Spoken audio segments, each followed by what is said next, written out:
और प्रदर्शनी का अवलोकन किया है और फीता काट करके ये अवलोकन किया गया और उसकी तस्वीरें हम अपने दर्शकों को दिखा रहे हैं।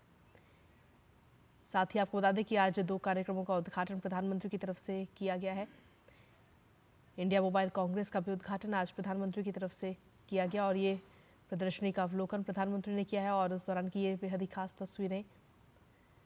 तो विश्व दूरसंचार मानकीकरण सभा का उद्घाटन आज और प्रधानमंत्री 8वें इंडिया मोबाइल कांग्रेस 2024 का भी उद्घाटन करेंगे, जिस पर हम सभी की नजरें हैं। और देखा जाए तो करीब 10 दिनों का ये कार्यक्रम और इन 10 दिनों में पूरे विश्व भर से करीब 190 से ज़्यादा देशों के जो लोग हैं वो इसमें शामिल हो रहे हैं। अंतर्राष्ट्रीय दूरसंचार संघ विश्व दूरसंचार मानकीकरण सभा का आज उद्घाटन और इसके साथ ही आपको बता दें कि ऐसा पहली बार है जब ITU और WTSA का जो आयोजन है वो भारत में किया जा रहा है और सिर्फ भारत ही नहीं बल्कि एशिया प्रांत क्षेत्र में किया जा रहा है। पहली बार ऐसा है और उसमें भी भारत 190 से ज़्यादा देश के 3000 से ज़्यादा उद्योग नेता, नीति निर्माता, तकनीकी विशेषज्ञ इस कार्यक्रम में हिस्सा ले रहे हैं। इसके साथ ही अगर हम मोबाइल कांग्रेस की अगर हम बात करें, इंडिया मोबाइल कांग्रेस की, तो 8वां संस्करण है इसका, और जिसका इस बार का जो सब्जेक्ट है, जो विषय रखा गया है वो है भविष्य अभी है, क्योंकि भारत लगातार पूरे विश्व का इन दिनों मार्गदर्शन कर रहा है। पूरे विश्व की निगाहें इस वक्त भारत पर हैं और ये प्रदर्शनी में पहुंच करके जो तमाम जो स्टार्टअप्स हैं जो वहां पर प्रदर्शनी में लगाए गए हैं उनके साथ भी बातचीत करते हुए प्रधानमंत्री नजर आ रहे हैं। ये तस्वीरें हम आपको दिखा रहे हैं इस प्रदर्शनी की।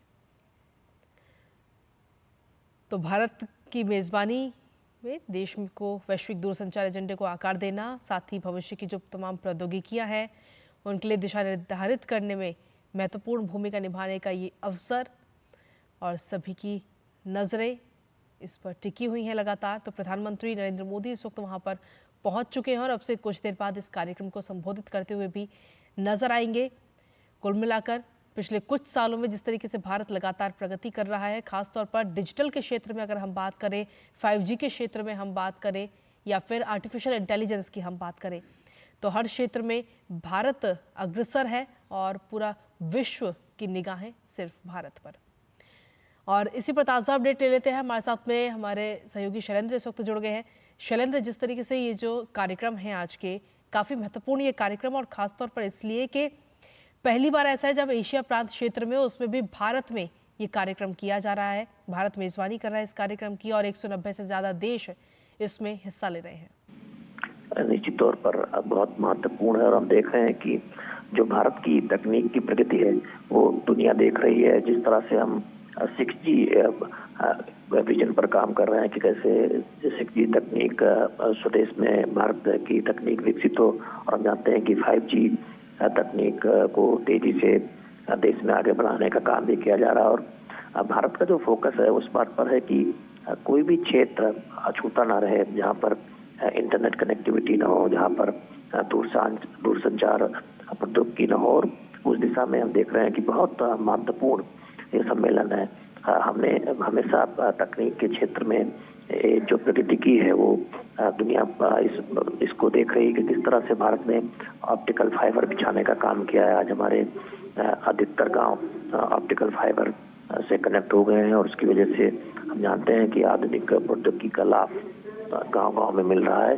तो वो एक टारगेट है भारत का, जिसमें जो बचे गांव हैं उनको भी 2027 तक कनेक्ट कर लिया जाएगा। इस तरह के जब सम्मेलन होते हैं तो एक अवसर होता है न केवल भारतीय कंपनियों के लिए, टेलीकॉम के क्षेत्र के दिग्गजों के लिए, बल्कि दुनिया भर के लिए, कि वो भविष्य में जो दूरसंचार तकनीक में जो प्रगति होनी है उसकी एक प्रगति को लेकर, उसके एक मानकीकरण को लेकर चर्चा करें। और जानते हैं कि बहुत सारे स्टार्टअप्स इस क्षेत्र में आ रहे हैं, उनकी प्रदर्शनी भी लगी है। बिल्कुल अगर देखा जाए शैलेंद्र, तो कई सारे स्टार्टअप्स भी अब खुल रहे हैं अपने देश में भी और इसके अलावा विदेशों में भी। आपके पास वापस आएंगे शैलेंद्र, और दूरसंचार हो, डिजिटल हो या ICT क्षेत्र हो, हर क्षेत्र में भारत लगातार प्रगति कर रहा है और बाकी जो अन्य देश हैं उनका मार्गदर्शन भी भारत की तरफ से किया जा रहा है, क्योंकि पिछले कुछ सालों में जो एक प्रतिनिधित्व है वो कहीं ना कहीं बदला है और भारत लगातार प्रगति करता हुआ नजर आ रहा है। और क्योंकि वसुधैव कुटुंबकम की नीति पर भारत है, खुद का भी भला और साथ में बाकी जो अन्य देश हैं उनको भी आगे बढ़ाने के तौर पर अगर हम देखें। और आज का जो ये कार्यक्रम है ये इसीलिए बेहद ही खास है। शैलेंद्र हमारे साथ एक बार फिर से जुड़ गए। शैलेंद्र, अगर देखा जाए तो भारत जो है डिजिटल के क्षेत्र में काफ़ी आगे बढ़ चुका है और बाकी जो अन्य देश हैं वो भी लगातार भारत के मार्गदर्शन में काम कर रहे हैं। देखिए, हमने तकनीक के क्षेत्र में जो प्रगति की है, आज दुनिया देख रही है। डिजिटल इंडिया को लेकर जो हमने उल्लेखनीय प्रगति की है, आज मोबाइल बैंकिंग हो या फिर इंटरनेट कनेक्टिविटी हो, उसमें आप देखें कि दूर दराज के क्षेत्रों में भी अब इंटरनेट कनेक्टिविटी है। ऑप्टिकल फाइबर बिछाने में हम बहुत तेजी से आगे बढ़ रहे हैं। मोबाइल टावर गाँव लग रहे हैं, तो ये बहुत महत्वपूर्ण है। जब भारत इंटरनेट कनेक्टिविटी के जरिए, दूरसंचार प्रौद्योगिकी के जरिए जो आम लोग हैं, जो ग्रामीण इलाके के लोग हैं, उनको एम्पावर करने की तरफ आगे बढ़ रहा है, जिससे इन तकनीक का फायदा लोगों को मिल सके और उस दिशा में बहुत उल्लेखनीय प्रगति हुई है। आप एक प्रदर्शनी में जहाँ पर तमाम चुनिंदा जो पेशेवर हैं या फिर जो स्टार्टअप्स हैं वो अपनी जो क्षमता है उसका प्रदर्शन कर रहे हैं और इस तरह के जो सम्मेलन होते हैं ठीक है, तो एक बड़ा अवसर होता है। जी चलिए, ठीक है, बहुत बहुत शुक्रिया शैलेंद्र तमाम जानकारी देने के लिए। आपके पास वापस रुक करेंगे, लेकिन साथ ही अपने दर्शकों को लगातार ये तस्वीरें दिखा रहे हैं कि जो प्रदर्शनी का अवलोकन सबसे पहले प्रधानमंत्री ने किया वहाँ पहुँच करके, और उसके बाद जो स्टार्टअप्स वहाँ पर लगाए गए हैं, करीब 400 से ज़्यादा स्टार्टअप्स वहाँ पर हैं, और उन स्टार्टअप्स को कैसे शुरू किया गया है, किस तरीके से वो युवाओं की बेहतरी की जा सकती है और स्टार्टअप के ज़रिए, इन तमाम चीज़ों को लेकर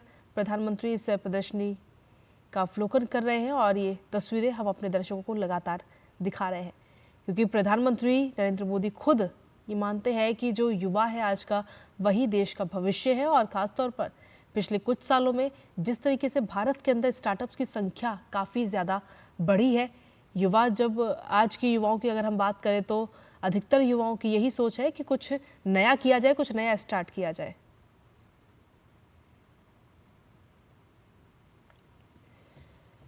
तो टेक्नोलॉजी की अगर हम बात करें तो टेक्नोलॉजी के क्षेत्र में भी भारत लगातार आगे बढ़ रहा है। विश्व दूरसंचार मानकीकरण कार्यक्रम की ये तस्वीरें अपने दर्शकों को हम लगातार दिखा रहे हैं। टेक्नोलॉजी किस तरीके से हमारी मदद कर सकती है, इसका प्रधानमंत्री कई बार इसकी बात करते हैं, और टेक्नोलॉजी के ज़रिए हम आगे किस तरीके से बढ़ सकते हैं, युवाओं को किस तरीके से मदद मिल सकती है टेक्नोलॉजी के माध्यम से, इन तमाम चीज़ों का जिक्र प्रधानमंत्री अक्सर अपने संबोधन में करते हैं। और उसी की एक बानगी आज के इस कार्यक्रम में भी हम देख पा रहे हैं, जहाँ पर कई सारे स्टार्टअप्स भी हैं जो कि कहीं ना कहीं युवाओं की बेहतरी के लिए हमें आगे भविष्य में नजर आएंगे। तो इंडिया मोबाइल कांग्रेस 2024 के नवाचार परिस्थितिकी तंत्र को भी ये प्रदर्शित कर रहा है, और प्रमुख दूरसंचार कंपनियां और साथ ही इनोवेटर्स, क्वांटम प्रौद्योगिकी, ये तमाम चीज़ें जो हैं वो इसमें कहीं ना कहीं नजर आ रही है। इसके साथ ही सर्कुलर इकोनॉमी में तो प्रगति है ही भारत की, साथ साथ 6G 5G उपयोग मामले, शोकेस क्लाउड और एज कंप्यूटिंग, सेमीकंडक्टर, साइबर सुरक्षा, ग्रीन टेक, सेटकॉम और साथ ही इलेक्ट्रॉनिक्स विनिर्माण, ये तमाम वो क्षेत्र हैं जिन क्षेत्रों की इस कार्यक्रम में बात की जाएगी, चर्चा की जाएगी, क्योंकि ये जो 10 दिनों का कार्यक्रम है इसमें 190 से ज़्यादा देश शामिल हो रहे हैं। और इस कार्यक्रम में कहीं ना कहीं भारत भी अपनी अलग भूमिका निभाता हुआ हमें नजर आ रहा है। 190 से ज़्यादा देश हैं, साथ ही 3000 से ज़्यादा उद्योग नेता, नीति निर्माता, तकनीकी विशेषज्ञ इस कार्यक्रम में ITU-WTSA में भाग ले रहे हैं। और भविष्य में कैसे और आगे बढ़ा जाए टेक्नोलॉजी के सहारे, आर्टिफिशियल इंटेलिजेंस यानी AI के सहारे हम किस तरीके से और आगे बढ़ सकते हैं, प्रगति कर सकते हैं। 5G तो हम पहुंच चुके हैं, लेकिन 5G के साथ अब 6G का उपयोग किस तरीके से हो, 6G का विस्तार किस तरीके से किया जाए, क्योंकि आज हम जब देखते हैं तो भारत के गांव-गांव में 5G पहुंच चुका है। और ये प्रतिष्ठित आयोजन जो है वो 24 अक्टूबर तक नई दिल्ली में किया जा रहा है। आज से ये शुरू हो रहा है, जिसमें 190 से ज़्यादा देश और 3000 से ज़्यादा उद्योग जगत के नेता, नीति निर्माता और तकनीकी विशेषज्ञ इसमें हिस्सा ले रहे हैं। साथ ही भारत के दूरसंचार विभाग के जो सहयोग से अंतर्राष्ट्रीय दूरसंचार संघ द्वारा आयोजित इस कार्यक्रम में पहली बार विश्व दूरसंचार मानकीकरण सभा का भी आयोजन एशिया प्रशांत क्षेत्र में किया जा रहा है। विश्व दूरसंचार मानकीकरण सभा ये भारतीय स्टार्टअप और शोध संस्थानों को बौद्धिक संपदा अधिकार और मानक आवश्यक पेटेंट विकसित करने में जटिल समस्या को समझने का भी एक मौका है। जो परेशानियां हैं उनको हल करने का एक मौका है। इस आयोजन के दौरान जो विश्व के नेता हैं, साथ ही प्रौद्योगिकी विशेषज्ञ 6G, AI, internet of things, big data, cyber सुरक्षा, मशीन टू मशीन संचार, साथ ही क्वांटम प्रौद्योगिकी जैसे तमाम क्षेत्रों में प्रौद्योगिकी मानक के भविष्य को आकार देने के लिए इस कार्यक्रम में सहयोग करेंगे, जिससे कहीं ना कहीं हमारा जो डिजिटल भविष्य है उसे और आगे बढ़ाने में मदद मिलेगी। क्योंकि पिछले कुछ सालों में डिजिटल के क्षेत्र में भारत अग्रसर है लगातार, और विश्व के कई नेता भारत के मार्गदर्शन में आगे बढ़ रहे हैं, जो विश्व के कई सारे देश हैं। क्योंकि डिजिटल के क्षेत्र में भारत ने बहुत तेज़ी के साथ आगे बढ़ा है। 5G गांव-गांव में पहुंच चुका है और अब हम 6G की ओर अग्रसर है। साथ ही आर्टिफिशियल इंटेलिजेंस की अगर हम बात करें तो आर्टिफिशियल इंटेलिजेंस में भी भारत की भूमिका काफ़ी अहम है। हमारे देश में आर्टिफिशियल इंटेलिजेंस को लेकर लगातार काम किया जा रहा है और पूरे विश्व की निगाहें सिर्फ इसी पर है कि भारत क्या कर रहा है। आर्टिफिशियल इंटेलिजेंस में भारत किस तरीके से तरक्की कर रहा है, तकनीकी हिसाब से अगर हम देखें तो भारत कैसे आगे बढ़ रहा है, पूरा विश्व इस चीज़ को देख रहा है। वसुधैव कुटुंबकम की नीति पर हमारा देश काम करता है। तो ऐसे में ये जो कार्यक्रम है WTSA बहुत ही महत्वपूर्ण ये कार्यक्रम, भविष्य की जो प्रौद्योगिकी हैं उनकी दिशा इस कार्यक्रम के जरिए निर्धारित की जाएंगी। तो विश्व दूरसंचार मानकीकरण सभा का उद्घाटन कार्यक्रम और इस प्रदर्शनी का अवलोकन प्रधानमंत्री करते हुए नजर आ रहे हैं। आपको बता दें कि यहाँ पर लगभग 900 स्टार्टअप और 120 से ज़्यादा देशों की भागीदारी हो रही है। तो आप समझ सकते हैं कि जो 900 स्टार्टअप हैं उनमें अलग अलग सोच, अलग अलग चीज़ें वहाँ पर देखने को मिलेंगी, और जिससे कहीं ना कहीं भविष्य में युवाओं के लिए और आगे प्रगति के जो रास्ते हैं और जो भविष्य में किस दिशा में आगे बढ़ना है वो भी कहीं ना कहीं और ज़्यादा खुलते हुए हमें नजर आएंगे। साथ ही जो युवा वहाँ पर ये प्रदर्शनी लगाए हुए हैं उनसे प्रधानमंत्री खुद रूबरू हो रहे हैं और उनसे जान रहे हैं उनके स्टार्टअप्स के बारे में, क्या कि उनका स्टार्टअप क्या है, किस तरीके से वो मदद कर रहा है। क्योंकि हमारा लक्ष्य है 2047 तक अपने देश को विकसित राष्ट्र बनाना, और विकसित राष्ट्र बनाने के लिए हर क्षेत्र की अपनी एक अलग भूमिका है। चाहे बात युवाओं की हो या किसी हम राज्य की बात करें या महिलाओं की हम बात करें, हर कोई विकसित राष्ट्र बनाने में अपनी एक अलग भूमिका निभाएगा, तभी हम 2047 तक विकसित राष्ट्र बन पाएंगे। तो ऐसे में प्रधानमंत्री हर क्षेत्र में ध्यान देते हुए आज के इस कार्यक्रम में पहुंचे हैं और यहाँ पर जो स्टार्टअप लगाया गया है युवाओं की तरफ से उसका अवलोकन, उस प्रदर्शनी का अवलोकन कर रहे हैं। साथ ही युवाओं से सीधा संवाद कर रहे हैं, उनके स्टार्टअप के बारे में जान रहे हैं कि उस स्टार्टअप से क्या वो स्टार्टअप है, कैसे वो काम करता है, भविष्य में किस तरीके से वो आगे बढ़ेगा। इन तमाम चीज़ों को लेकर प्रधानमंत्री उनसे जान रहे हैं।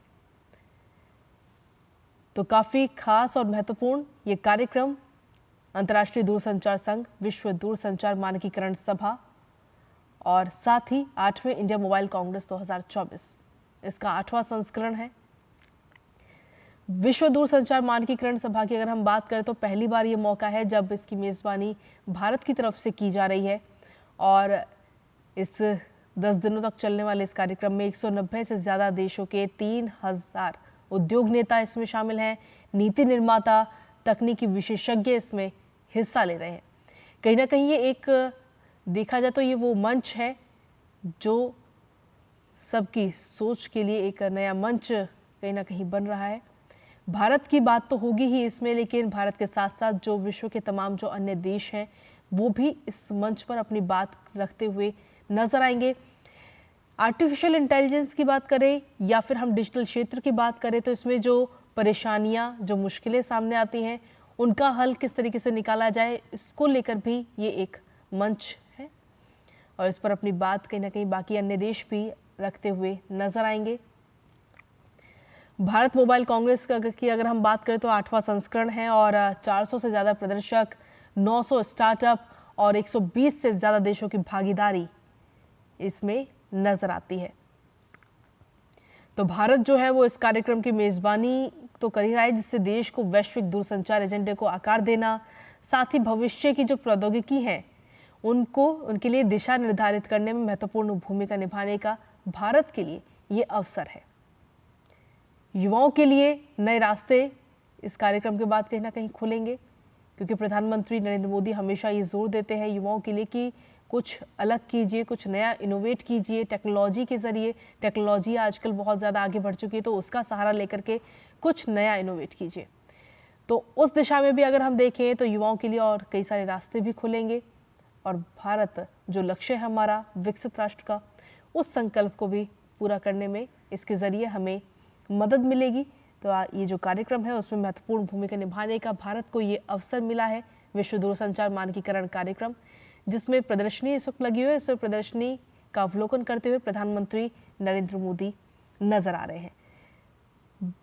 इंडिया मोबाइल कांग्रेस 2024 की अगर हम बात करें तो भारत की जो नवाचार पारिस्थितिकी की तंत्र है उसको ये प्रदर्शित करता है। इसके साथ ही प्रमुख दूरसंचार कंपनियां हैं, इनोवेटर्स क्वांटम प्रौद्योगिकी है, सर्कुलर इकोनॉमी है। इसके साथ साथ हम जिन क्षेत्रों में आगे बढ़ रहे हैं लगातार, उसमें 5G के बाद 6G है। 5G उपयोग मामले, showcase, cloud, edge computing, semiconductor, cyber सुरक्षा, ये तमाम वो क्षेत्र हैं जिन पर अपनी अपनी बात रखने का मौका ये मंच प्रदान करेगा। सिर्फ भारत ही नहीं बल्कि जो विश्व के जो तमाम अन्य देशों से जो लोग इसमें शामिल होने के लिए इस वक्त दिल्ली में इकट्ठा हुए हैं, वो भी इस मंच पर अपनी बातें साझा करेंगे। साथ ही उनके सामने इन चीज़ों को आगे बढ़ने में और प्रगति करने में जो भी परेशानियां हैं उनको लेकर भी उनका हल भी इस मंच पर ढूंढा जाएगा चर्चा के माध्यम से। तो काफ़ी खास ये कार्यक्रम और भारत को मेज़बानी मिली है, जिसकी वजह से भारत के लिए भी काफ़ी महत्वपूर्ण है ये। इसके अलावा स्टार्टअप की अगर हम बात करें तो भारतीय स्टार्टअप और अनुसंधान संस्थान बौद्धिक संपदा अधिकार और मानक अनिवार्य पेटेंट विकसित करने में भी महत्वपूर्ण जो अंतर्दृष्टि है वो प्राप्त करने के लिए तैयार है। हम लगातार बात करते हैं इस कंप्यूटिंग की, सेमीकंडक्टर की, साइबर सुरक्षा की हम बात करते हैं, ग्रीन टेक की हम बात करते हैं, इलेक्ट्रॉनिक्स विनिर्माण की हम बात करते हैं। तो इन तमाम क्षेत्रों पर चर्चा इसमें की जाएगी। और जो 8वां इंडिया मोबाइल कांग्रेस है उसका जो सब्जेक्ट इस बार रखा गया है वो है भविष्य अभी है, यानी कि भविष्य में और किस तरीके से हम आगे बढ़ सकते हैं, प्रगति कर सकते हैं, वो इसका विषय रखा गया है। और इस प्रदर्शनी में लगभग 400 से ज़्यादा प्रदर्शक हैं, लगभग 900 स्टार्टअप हैं, 120 से ज़्यादा देशों की भागीदारी, जो अपने आप में काफ़ी खास और काफ़ी अहम है। इसके अलावा भारत मोबाइल कांग्रेस 2024 में भारत के इनोवेशन संबंधित इकोसिस्टम को भी प्रदर्शित किया जाएगा, वो भी आपको बता दें। और एशिया का सबसे बड़ा डिजिटल प्रौद्योगिकी मंच भारत मोबाइल कांग्रेस उद्योग जगत, सरकार, शिक्षाविद, स्टार्टअप और प्रौद्योगिकी सहित दूरसंचार क्षेत्र के जो इकोसिस्टम है उसमें भी अन्य प्रमुख हितधारकों के लिए अभिनव समाधान, सेवाएं और अत्याधुनिक उपयोग के मामलों को भी प्रदर्शित करता है और दुनिया भर में एक प्रसिद्ध मंच ये अब बन चुका है। भारत मोबाइल कांग्रेस का जो उद्देश्य है उसमें 900 से ज़्यादा प्रौद्योगिकी उपयोग के परिदृश्य को प्रदर्शित करना है। और इस दिनों इस पूरे कार्यक्रम के दौरान अगर हम देखें तो 100 से ज़्यादा सत्र हैं जिनकी मेज़बानी करना, साथ ही 600 से ज़्यादा वैश्विक और भारतीय वक्ताओं के साथ चर्चा करना, तो जो आपसी चीज़ें हैं उन्हें भी शेयर किया जाएगा इस मंच के माध्यम से।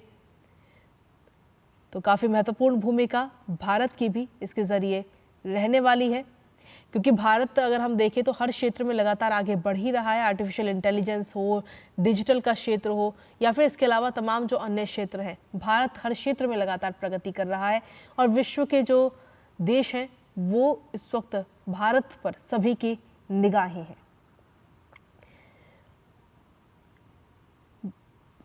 आपको बता दें कि अंतर्राष्ट्रीय दूरसंचार संघ डिजिटल प्रौद्योगिकी के लिए संयुक्त राष्ट्र एजेंसी के मानकीकरण कार्य के लिए ये सम्मेलन आयोजित किया जाता है। और ये सम्मेलन जो है वो हर 4 साल में आयोजित होता है। और पहली बार ऐसा ये मौका है जब ये कार्यक्रम, ये जो आयोजन है वो एशिया प्रशांत क्षेत्र में हो रहा है और एशिया प्रशांत क्षेत्र में भी भारत के अंदर ये कार्यक्रम हो रहा है।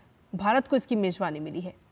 तो महत्वपूर्ण वैश्विक कार्यक्रम, और इस आयोजन की अगर हम बात करें तो दूरसंचार है, डिजिटल है, आईसीटी क्षेत्र है, और इसका प्रतिनिधित्व करने वाले 190 से ज़्यादा देशों के 3000 से ज़्यादा उद्योगों के नेता इसमें शामिल हैं, नीति निर्माता हैं, तकनीकी विशेषज्ञ इसमें एक साथ हमें नजर आएंगे, जो कहीं ना कहीं चर्चा करेंगे उनके काम को लेकर और किस तरीके से आगे और प्रगति की जा सकती है, क्योंकि वसुधैव कुटुंबकम की नीति हम लोग मानते हैं और उसी दिशा में हम लगातार आगे बढ़ते हैं कि अपने साथ साथ बाकी सभी देशों को आगे लेकर के हम चलते हैं। जो भी समस्याएं हैं उनका समाधान इसे एक मंच पर चर्चा के माध्यम से किया जाएगा, तो एक अलग मंच कहीं ना कहीं प्रदान करता है ये कार्यक्रम।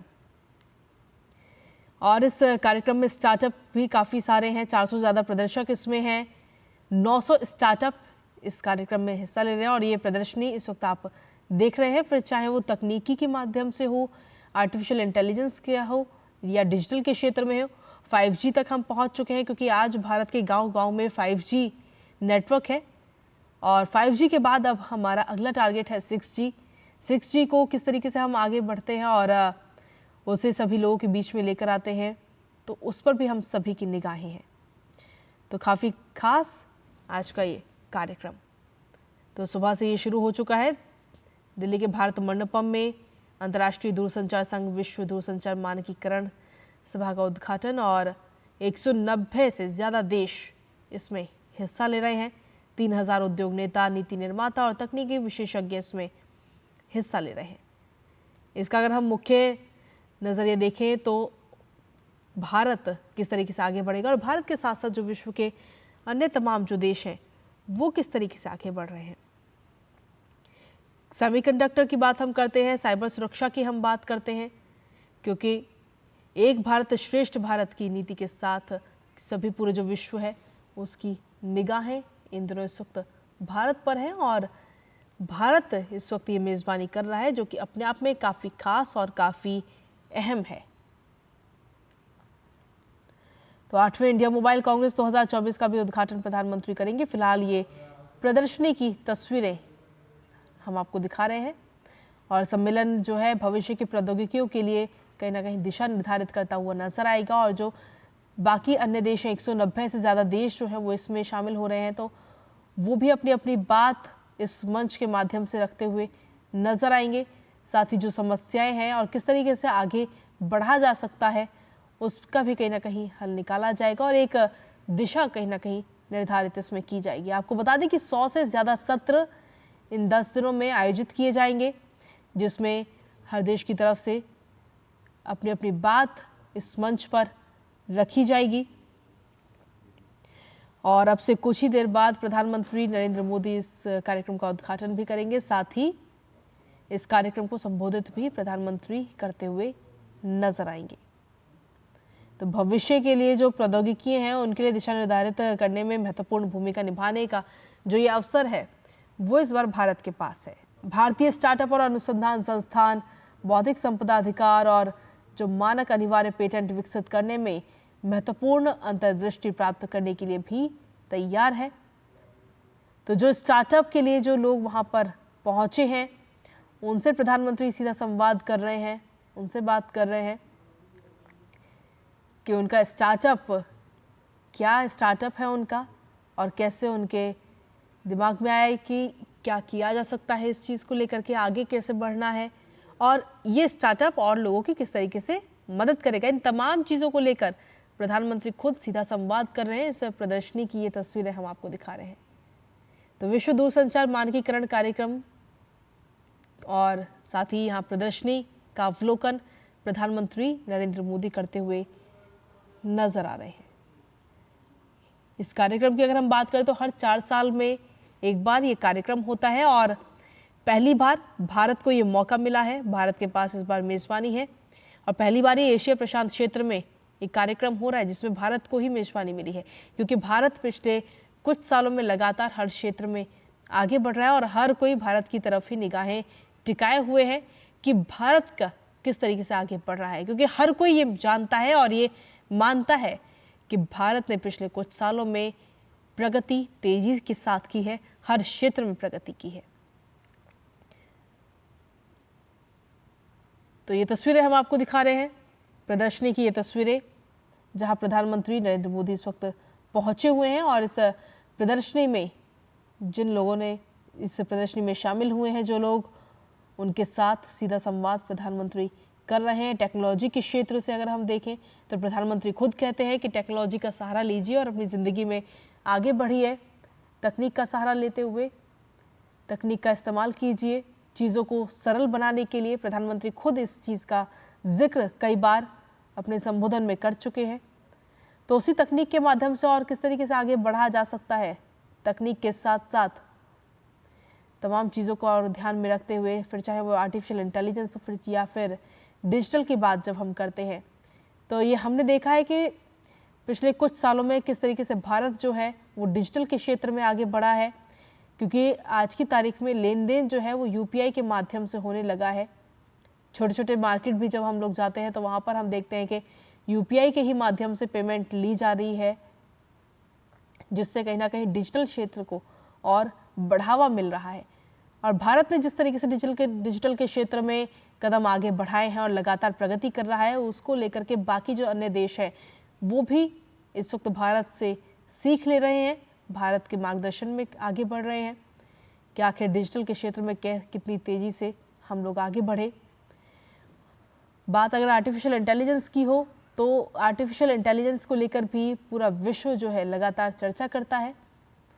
आर्टिफिशियल इंटेलिजेंस के ज़रिए हम किस तरीके से तकनीक का मदद लेकर के आगे बढ़ सकते हैं, अपने काम को और सरल कर सकते हैं, कम समय में कर सकते हैं। इन चीज़ों को देखते हुए आर्टिफिशियल इंटेलिजेंस की जो नीतियां हैं उस पर भी सभी की निगाहें हैं भारत के ऊपर। तो एक नई दिशा मिलेगी कहीं ना कहीं इस कार्यक्रम के ज़रिए। और ये तस्वीरें हम अपने दर्शकों को लगातार दिखा रहे हैं। आप देख पा रहे हैं प्रधानमंत्री वहाँ पर पहुँचे हुए हैं और जो स्टार्टअप जिन लोगों ने लगाए हैं उनके साथ सीधा संवाद करते हुए प्रधानमंत्री नज़र आ रहे हैं। 15 से 24 अक्टूबर तक नई दिल्ली के भारत मंडपम में ये कार्यक्रम, जो अपने आप में काफ़ी खास और काफ़ी अहम है। जो इस कार्यक्रम की अगर हम बात करें तो ये एक ऐसा मंच है जहाँ पर कई सारे देश एक साथ इकट्ठा होकर के अपनी बातों को, अपनी चीज़ों को साझा करते हैं। तो ये एक मंच मिला है और ख़ास बात यह है कि इसकी मेज़बानी भारत की तरफ से की जा रही है। 190 से ज़्यादा देश इसमें हिस्सा ले रहे हैं।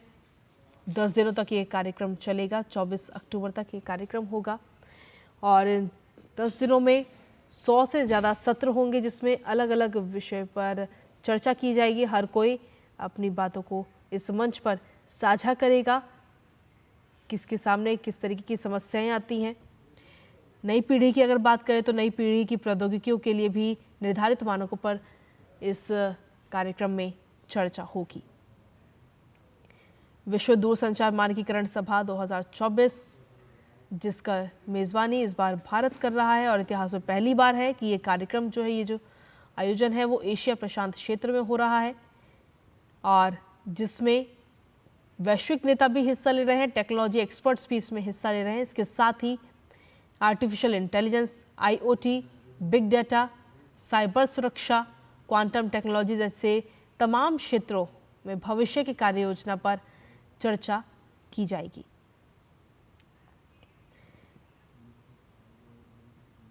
इसके साथ ही अगर हम देखें तो उद्योग जगत से तमाम लोग इसमें शामिल होंगे। नीति निर्माता और साथ ही तकनीकी विशेषज्ञ भी इस आयोजन में शामिल हो रहे हैं, जो कहीं ना कहीं दूरसंचार, डिजिटल और ICT क्षेत्रों का प्रतिनिधित्व करते हैं।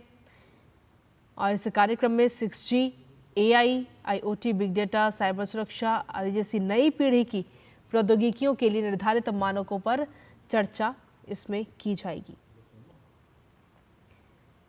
और कार्यक्रम की मेजबानी क्योंकि इस बार भारत को मिली है, जिससे कहीं ना कहीं देश को जो है वैश्विक दूरसंचार एजेंडे को आकार देने में, साथ ही जो भविष्य की जो तमाम प्रौद्योगिकियां हैं उनके लिए दिशा निर्धारित करने में महत्वपूर्ण भूमिका निभाने का एक अवसर इसके जरिए मिलेगा।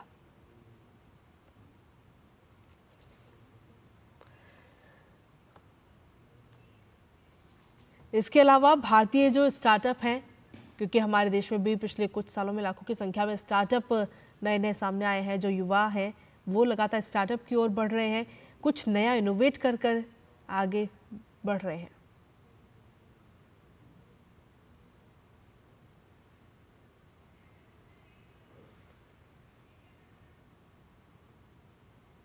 Telecommunications, Government of India, to the World Telecommunication Standardization Assembly 2024, taking place here in New Delhi, India, for the first time in its 150-year history. We also welcome all guests, delegates, and experts who join us for the 8th edition of the India Mobile Congress, being held concurrently.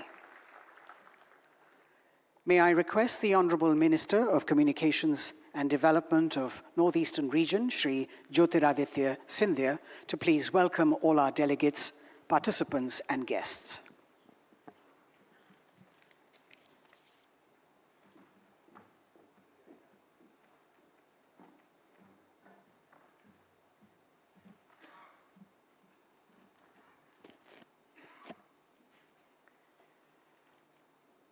Honorable Prime Minister, and India's Path Pradarshak,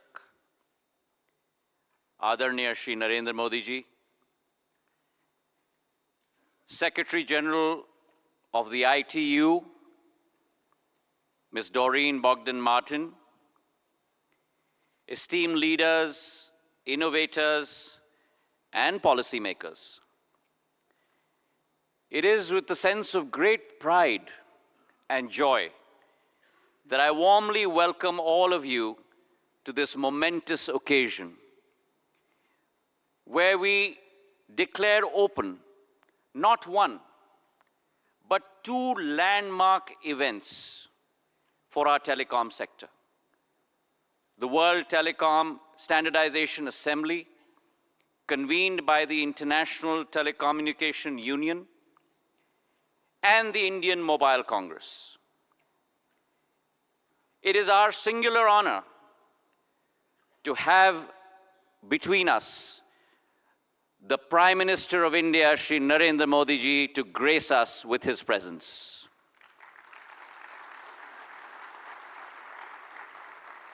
Last year, in the month of September, owing to the Honorable Prime Minister's dynamic leadership, India took up the baton of the G20 summit for the first time in her history of 75 years. And in the same vein of firsts, we are now honored to host the illustrious WTSA Assembly, which, mind you, is also the first time it's being hosted in all of Asia in Bharat Mata, where we will celebrate the power of technology, particularly telecommunications, and the underlying global frameworks and standards. We have amongst us 3,200 delegates from over 160 countries, the highest ever for any WTSA assembly in its history.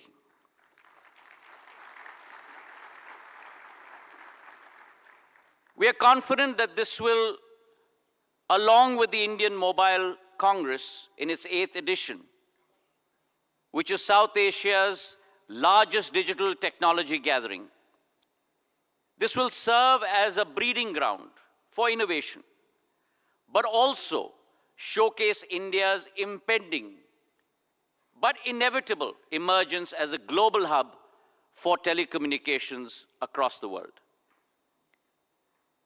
पहले ज़माने में mobile और telecom को केवल दूरभाष का साधन समझा जाता था, और प्रधानमंत्री जी के दूरदृष्टि नेतृत्व के आधार पर आज ये एक एक व्यक्ति को विश्व के साथ और भारत में एक एक व्यक्ति को दूसरों के दिलों के साथ जोड़ने का साधन बन चुका है। भारत में टेलीकॉम का महत्व केवल टीवी, इंटरनेट और फोन के साथ जोड़ने का नहीं, लेकिन भारत में अगर एक परिवार को मोबाइल मिल जाए, इंटरनेट की सेवा मिल जाए, तो वो बैंकिंग से जुड़ गया है, वेलफेयर स्कीम्स के साथ जुड़ गया है, आवश्यक सूचना के साथ जुड़ गया है और सबसे महत्वपूर्ण, संपूर्ण विश्व के साथ जुड़ चुका है। Some of the most remarkable examples of the power of telecom, paving the way for universal empowerment, is the DBT, the Direct Benefit Transfer Scheme, which in a day transfers more than 10 million direct cash transfers on a daily basis into the bank accounts of people.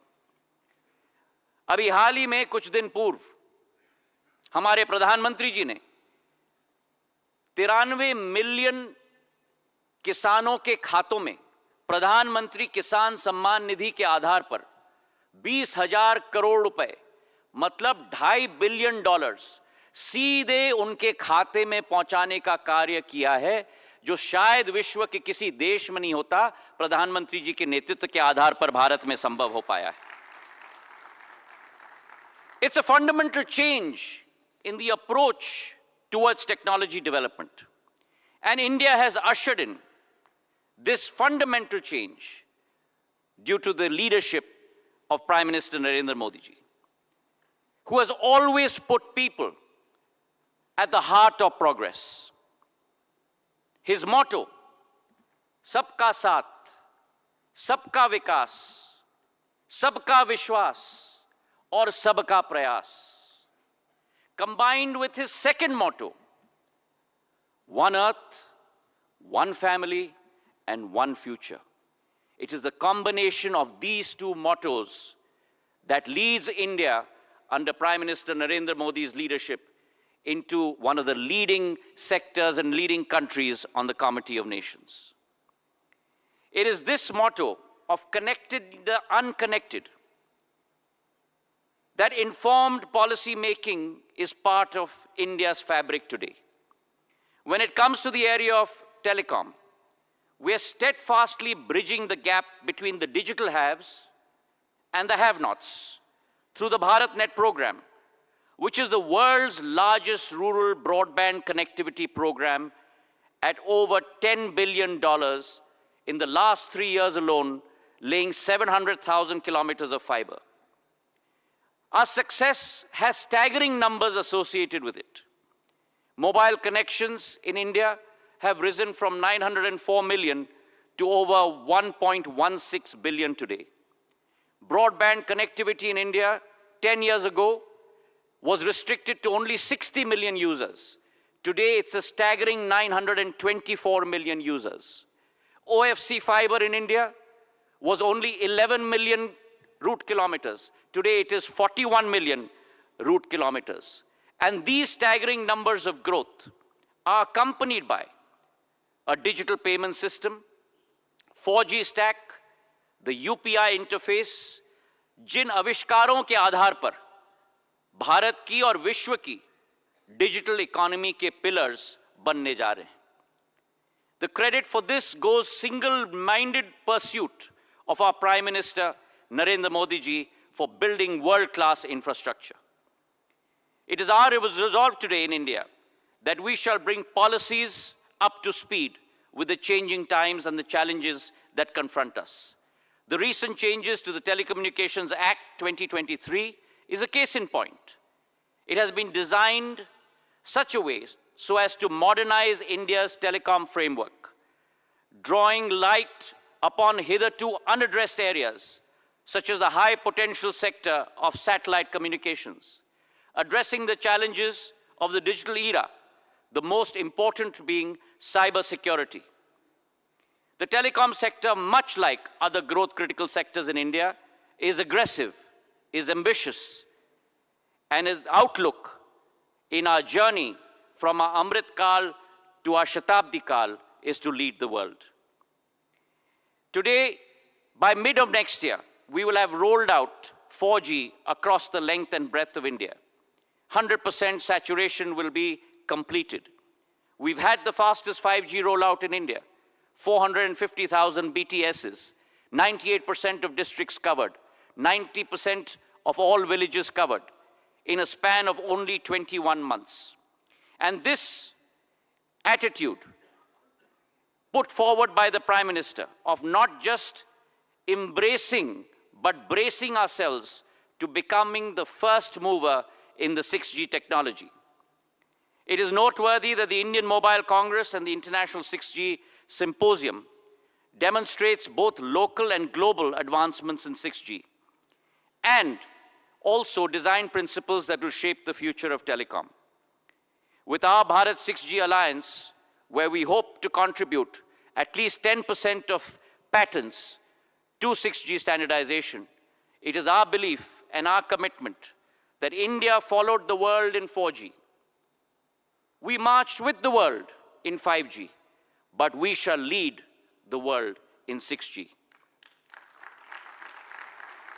I'm grateful today to all the participants for taking time out and partaking in this journey.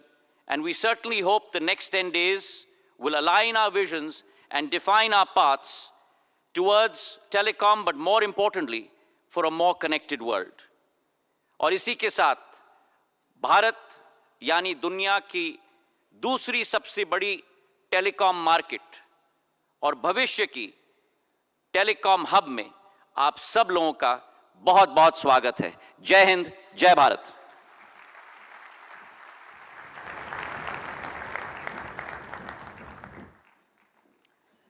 Thank you, Minister Scindia, sir. May I now invite the chairman of the Reliance Jio Infocom Limited, Shri Akash Ambani, to please address the conference.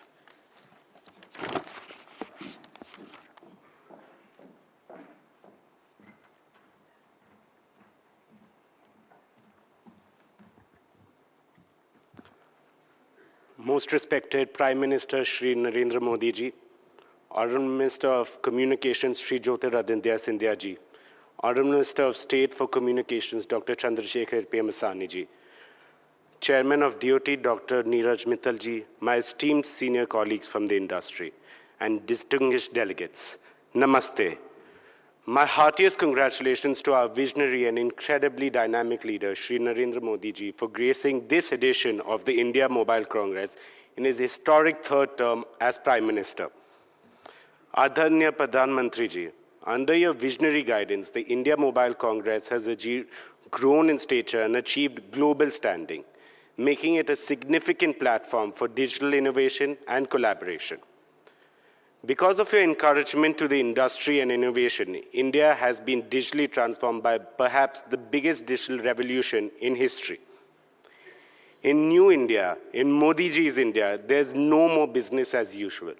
Rather, there's unusual synergy between government and industry to deliver world-class services to satisfy the needs and expectations of 1.45 billion Indians. As a representative of Young India, I thank you for your incredible connection with the youth and for inspiring us to pursue impossible-looking goals. As we say in Hindi, Modi hai to mumkin hai. For our international audiences, Modi makes everything possible. Friends, the world is in awe of a nation that crawling at 2G speed only 8 years ago is now galloping down the 5G highway. I would like to assure Prime Minister that India will have an even better record in 6G. From a nation that ranked a lowly 155th in mobile broadband adoption, we have risen to become the world's largest data market. From a nation where the number of unicorns could be counted on a single hand, fingers of a single hand, we have now emerged as the third largest unicorn hub in the world.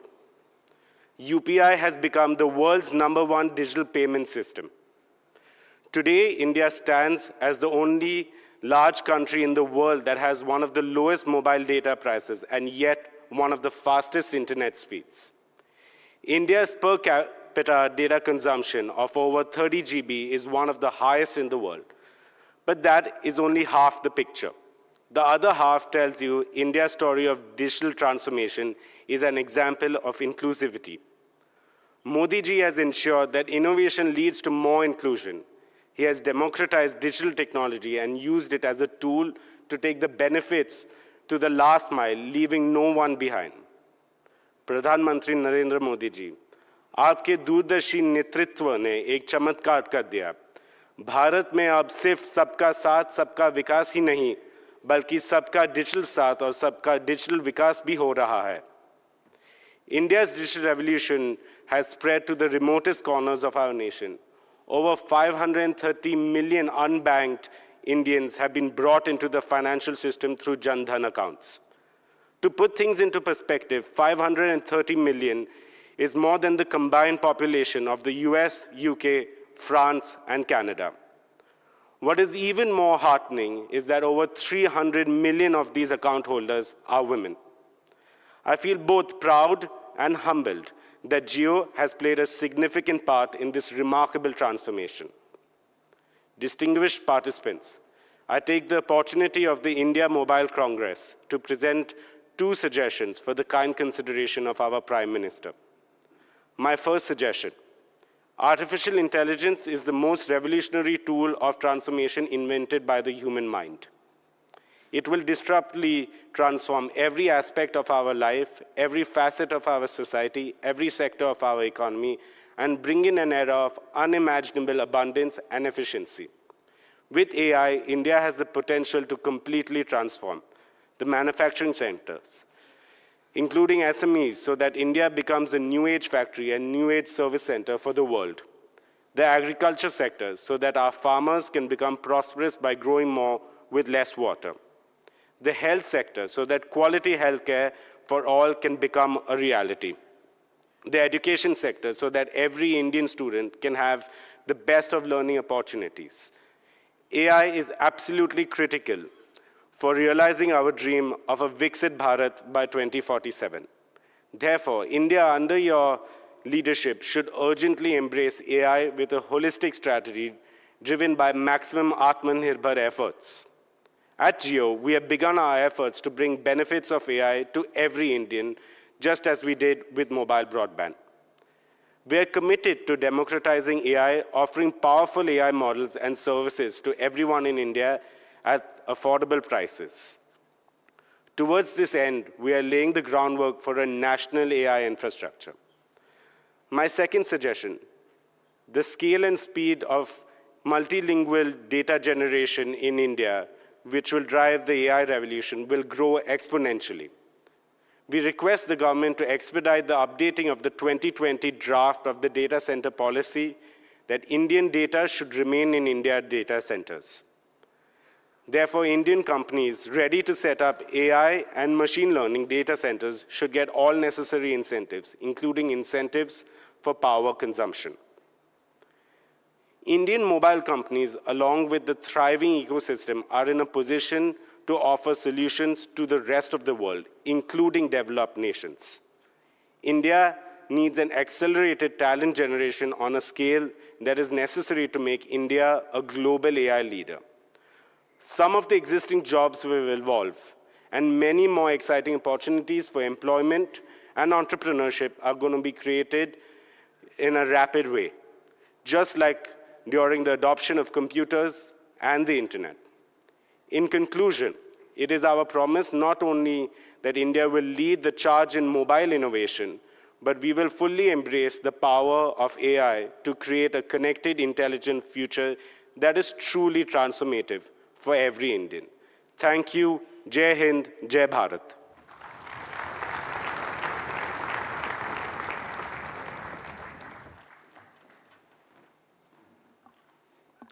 Thank you, Mr. Ambani. May I now invite the Chairman of Bharti Enterprises, Shri Sunil Bharti Mittal, to please address the congregation.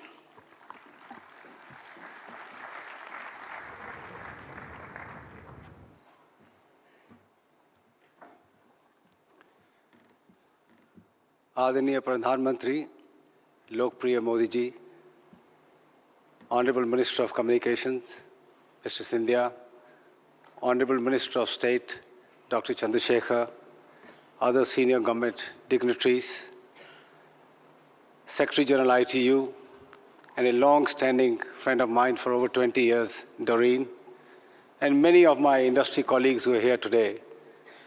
And ladies and gentlemen, I have a great pleasure today to be once again standing in front of you during IMC 24. And that it coincides with a very important ITU meet here in India makes it even more special. This event showcases India's development in telecom infrastructure and its digital technologies. In this very hall, not too long ago, the leaders of the world's top 20 countries assembled and witnessed India's rise on the global standing in both political terms and economic terms.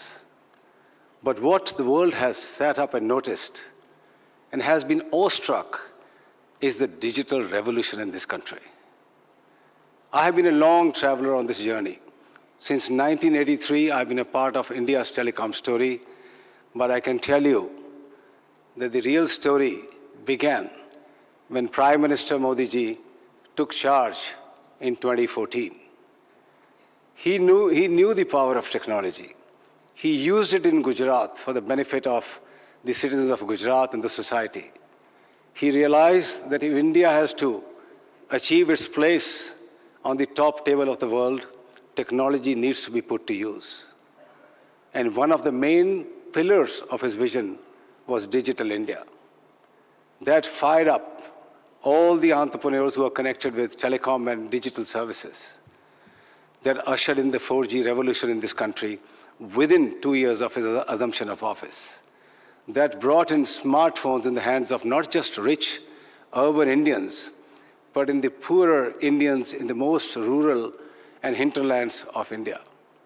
That, as our minister rightly said, ushered in a revolution of digital broadband connectivity that connected them to wonderful services that both private sector and indeed the government and public sector had to offer.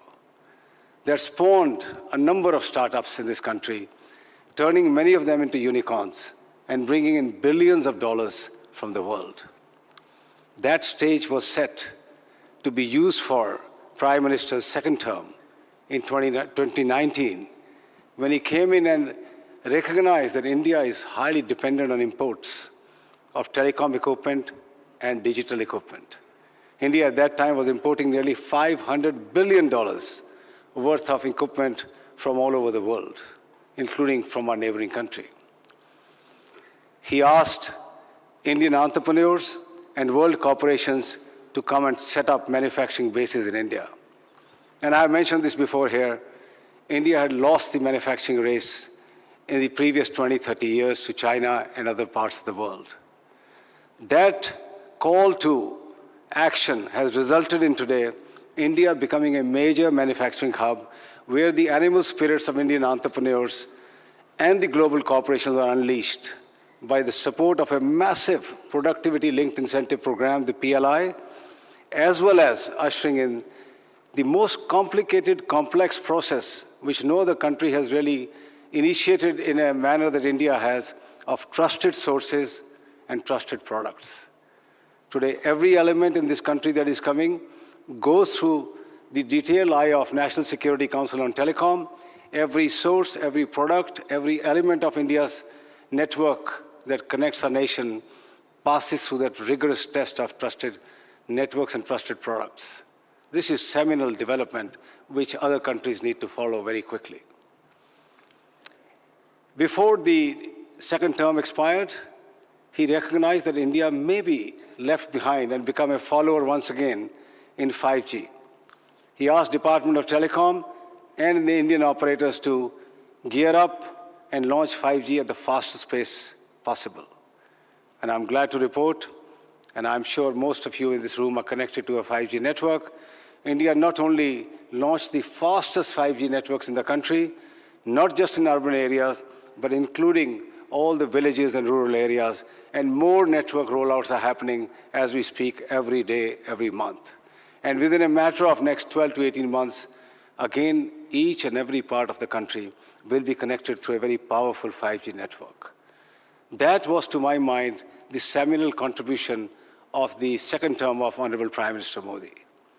But as we know, he never rests on his laurels. You achieve something, he will give you a bigger task to do. India has now dialed up its ambitions to be a semiconductor destination as well. A number of initiatives by the government of India have been taken to now start the process of manufacturing semiconductors in this country. Alliances globally are being built. India and US have recently signed a critical technology partnership. India has gone ahead and signed partnerships with France, with UK, with Japan, and many other leading countries, including Taiwan, to come and set up shops here in semiconductor. The other big part of the third term is going to be opening up of space industry for the private sector. That, to my mind, is again one of the huge developments that India is seeing. Friends who are here from the world, from mobile industry, recognize that it's almost impossible for terrestrial services to cover every square inch of any country, or our oceans, or our skies. In the past, just like 2G, we had the VSATs, which were connecting on a very slow 2G type of dial-up speeds some of the critical areas. With the launch of LEO networks, the low Earth orbit networks, now we have the possibility of connecting 4G speeds and massive capacities in the hands of those who have been left behind. India has 95% of population covered, but they live in 75% of the places. There are 5% of people who are in those remote areas, in mountains, in forests, in deep remote rural areas, where USO is trying to catch up and provide the services. And I want to assure the Prime Minister that with the launch of SATCOM services in this country, anybody, anywhere in the country, however remote or in difficult conditions they may be, will be able to connect on a fast-speed network to the internet using voice, data, videos, whatever is required, as is done on a 4G, 5G network. Doreen is here. ITU assigns the spectrum and orbital slots globally, and that job will keep on happening. However, there is now a debate going on across the world, and there is where I would like to draw the attention of the Honorable Prime Minister, that intertemporal choices will have to be made as to how satellite, which is moving fast in technologies, need to coexist with terrestrial networks. My message is very simple.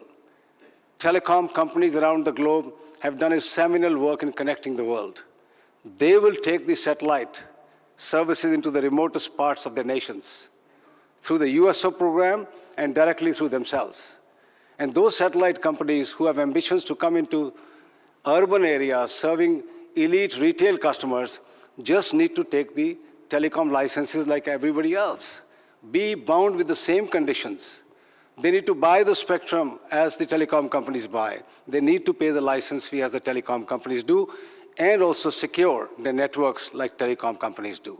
This is a simple solution which can be done on a global scale, and India can again show the way in this particular regard. Finally, Honorable Prime Minister, I'd like to assure you that Airtel has been at the forefront of India's telecom revolution. It has stood the test of time. It has seen the journey right from the 2G and dial-up modems to where we are in India today, creating a digital revolution that the world is seeing. And Bharti Airtel will be a very responsible company. While building these fanciful networks, it will be responsible towards its customers, it will be responsible towards its stakeholders, and I'm glad that Airtel took the initiative of launching India's first anti-spam network, blocking in billions of calls coming from scamsters, billions of messages coming from fraudsters to secure the lives of our customers. We are now working with the industry to ensure, and with the Department of Telecom, that our people, when they're using these networks and enjoying all those services, are safe and secure. Honorable Prime Minister, Bharti Airtel will play its role in your vision of building a very powerful India. Thank you very much.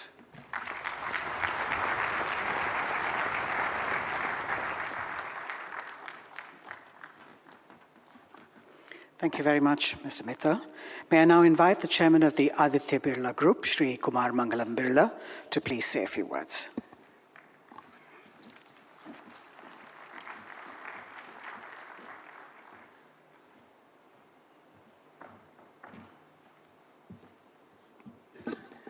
Honorable Prime Minister Shri Narendra Modi ji, Honorable Minister of Communication Shri Jyotiraditya Scindia, Honorable Minister of State for Communication Dr. Chandrasekhar, Chairman DCC and Secretary DOT Dr. Neeraj Mittal, my colleagues from the industry, ladies and gentlemen.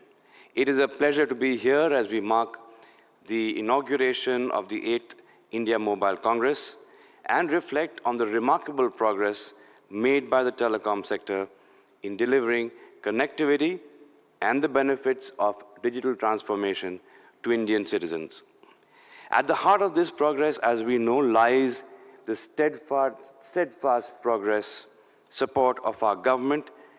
Our government has consistently recognized the importance of digital connectivity and has introduced several reforms over the years to drive us towards an even more connected, empowered, and inclusive digital nation. Pradhan Mantri ji, इस digital परिवर्तन की नींव आपकी vision ने आधारित की है. What has been remarkable in this journey is the government's continued thrust on expanding digital infrastructure and accelerating digital adoption for people and businesses equally. As a result, the digital transformation is now moving beyond just the large businesses to our MSMEs, enabling them to break traditional barriers and enter new markets. A few years ago, our Prime Minister had articulated that MSME means maximum support to micro, small, and medium enterprises. We at VI2 are committed to providing maximum support by promoting digital transformation to India's small businesses. With a focus on technologies like 5G, IoT, AI, and cloud services, the VI Business Ready for Next program is helping MSMEs assess their digital readiness, identify areas for improvement, and adopt necessary digital solutions to become future-ready corporations.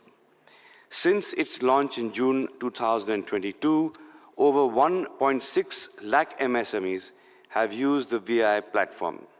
And through the power of our telecom platforms, I believe that we can create a thriving digital ecosystem that empowers our MSMEs to drive India's economic growth. Robust connectivity is also transforming how we live and how we work, as demonstrated by solutions showcased by VI at IMC this year. High-speed networks are making telemedicine possible, for example, in remote locations, allowing medical professionals to diagnose and treat patients virtually and bridging the gap between urban and rural healthcare. Just last year, India achieved the remarkable feat of 10 crore teleconsultations, and I believe that this is a matter of great pride for every Indian. Real-time high-speed connectivity will also enable safety and improved efficiencies in critical industries for sectors like mining, construction, and industrial automation. Unimaginable some years ago, it is remarkable how far we have come in connecting people, machines, and devices with such efficiency. Today, we are building a future where virtual and augmented reality immersive experiences will become increasingly integrated into our daily lives. One of the most pressing issues being addressed by the government, regulator, and industry in the past year is spam control and fraud protection. As networks have grown, we have the potential risk to the public, especially from phishing schemes, fraudulent calls, and spam messages. These undermine public confidence in communication systems and also put people's personal and financial security at risk. In collaboration with the government and regulatory bodies, VI is making significant strides in combating this menace. Vodafone Idea is committed to bringing new and innovative solutions that will fundamentally address spam and fraud at the very core. Public awareness campaigns, too, are helping to educate users about how to identify and avoid spams. This year has also been an important one for Vodafone Idea, as the company has taken critical steps in its own transformation journey. The company's 18,000 crore FPO, marking the largest of its kind in India, was met with overwhelming enthusiasm. It was oversubscribed 7 times overall and an astonishing 19 times amongst institutional investors. The surge in demand culminated in a total bid for approximately 93,500 crores across various investor categories. This response was an emphatic endorsement of the potential of the Indian telecom sector.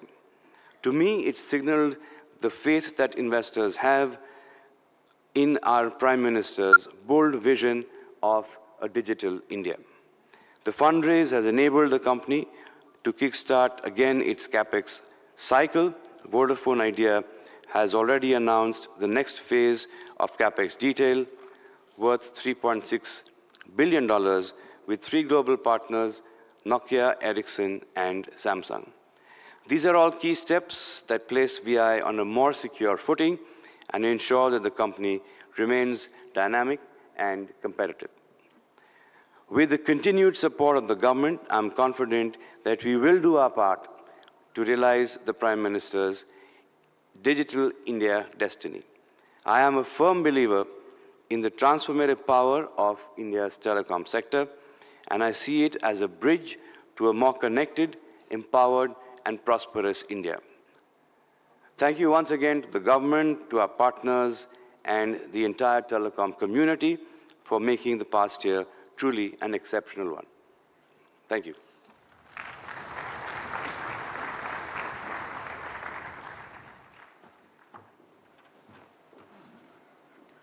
Thank you very much, Mr. Birla. May I now invite the Secretary General ITU, Ms. Doreen Bogdan-Martin, to please address the WTSA 2024.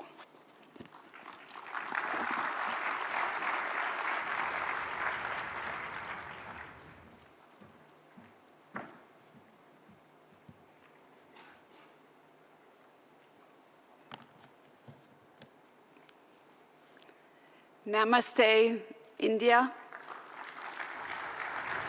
Namaste, Modi ji.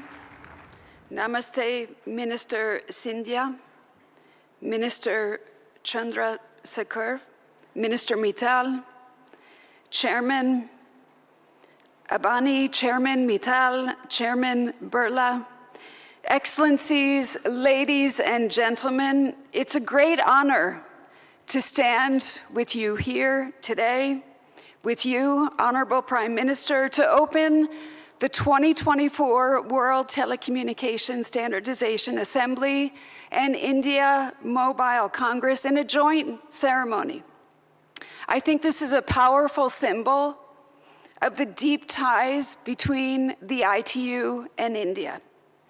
Ties that were at the heart of our meaningful conversation last year when I had the great pleasure to inaugurate, together with the Honorable Prime Minister, the ITU Area Office and Innovation Center. Since then, it's been an incredible year for digital. As digital innovation in AI and other emerging technologies continues unabated, world leaders came together just a few weeks ago in New York and adopted the Pact of the Future and its Global Digital Compact. They sent a powerful message to the world that our future is digital and we can and we must write it together. On that historic occasion, the Honorable Prime Minister, you stressed the need for global digital governance And you made India's ambition very clear to lead by example and to share its digital public infrastructure with the entire world.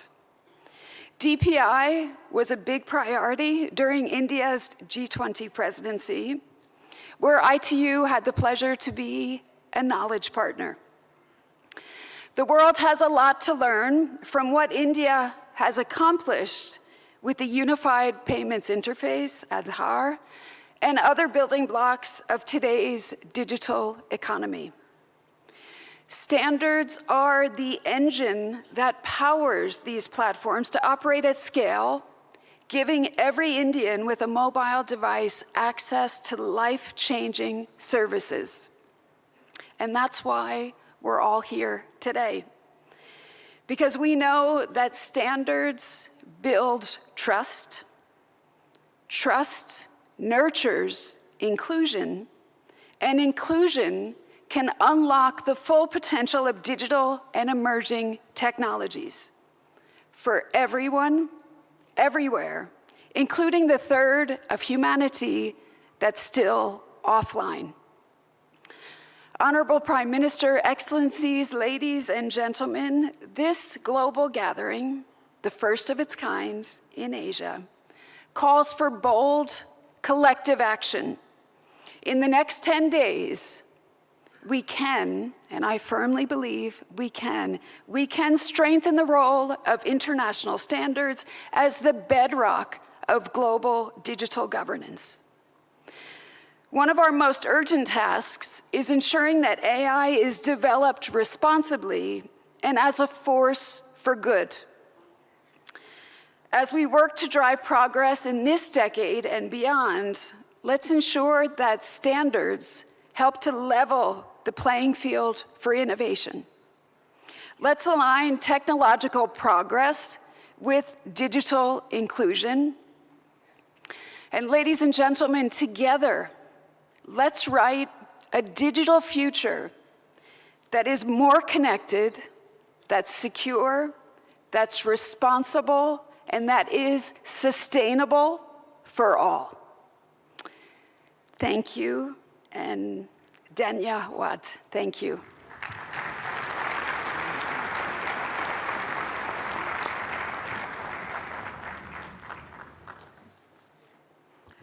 Thank you, Ms. Bogdan Martin. May I now request the Honorable Prime Minister of India to please launch the World Telecommunication Standardization Assembly 2024 by unveiling a digital plaque.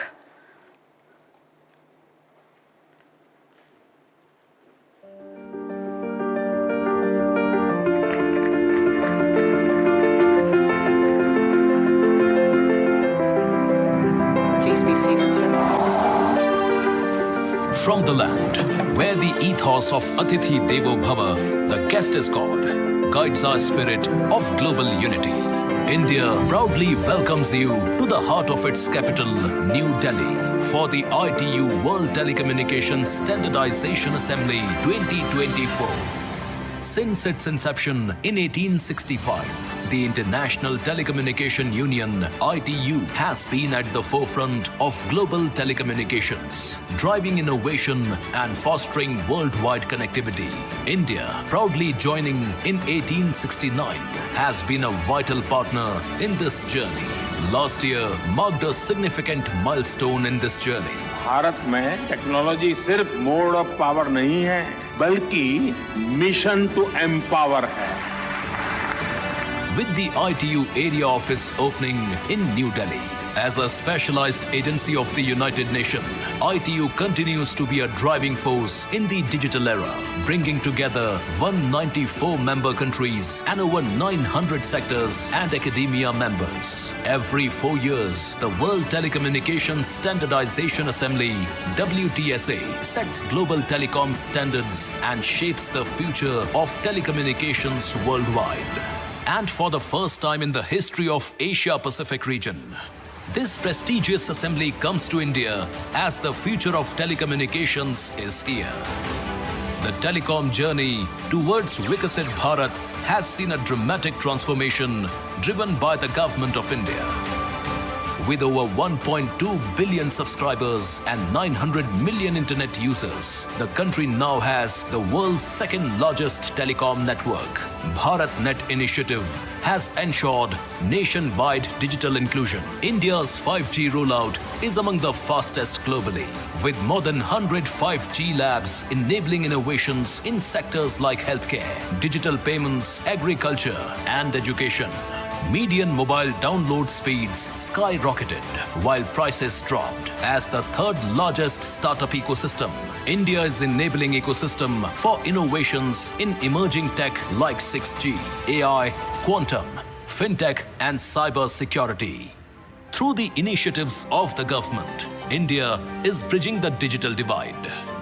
At WTSA 2024, we welcome you to participate in a global dialogue that transcends borders, embodying India's philosophy of Vishwabandhu, a universal fraternity. In this land, where tradition harmonizes with cutting-edge technology, India stands ready to work with the world to achieve the Sustainable Development Goals. Together, let's innovate, collaborate, and build a future of safe, secure, universal, and meaningful global connectivity.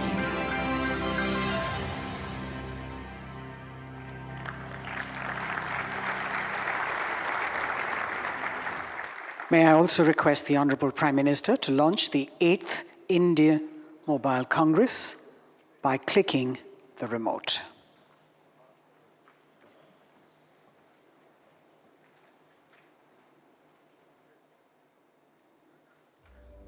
India, a nation where technology is the pulse.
May I now request the Honorable Prime Minister of India, Shri Narendra Modi ji, to please address the congregation.